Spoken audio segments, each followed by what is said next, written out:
আসসালামু আলাইকুম ভিউয়ার্স, আমার পাশে দেখতে পাচ্ছেন অসহায় সাব্বির ভাই বসে আছে। কিছুদিন আগে সড়ক দুর্ঘটনায় ওনার পা কিন্তু ভেঙে একবারে কুচু কুচু হয়ে গেছিলো।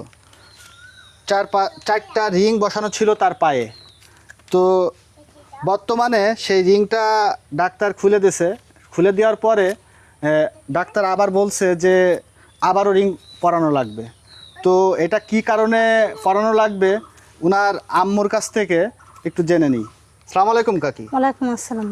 কাকি, এই যে ডাক্তার যে আবার বলছে যে আবার রিং পরানো লাগবে, একটু এখন কি জন্য আমার বলেছে ছেলে- একটু বলবেন? আমার ছেলে ঋণ খোলার পরে প্লাস্টার দিল। প্লাস্টার দেওয়ার পরে এখন প্লাস্টার খোলার দিন যেই দেখি প্লাস্টার খোলার সাথে সাথে আমার ছেলে আর পা উঁচু করতে পারছে না।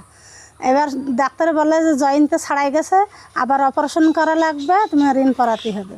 তো এখন যে আমি ঋণ পরাবো বাপ, এ আমাদের সমর্থন নাই। তা আমার ছেলের পাশে যে যা দাঁড়াইছো, হাত বাড়াই দিছো, আমি তোমাদের কাছে একটাই অনুরোধ করছি, আর একবারের জন্য আমার ছেলের পাশে তোমরা দাঁড়াও। আর আমার ছেলে তোমাদের মতন এরম সুস্থ শরীরে বেড়াবে, এটাই আমি চাই বাপ। যে দেখতে পাচ্ছেন এই যে সাব্বির ভাইয়ের এই যে মেডিকেল সব রিপোর্ট, সব প্যাথোলজির রিপোর্ট এই যে এখানে আরও আছে।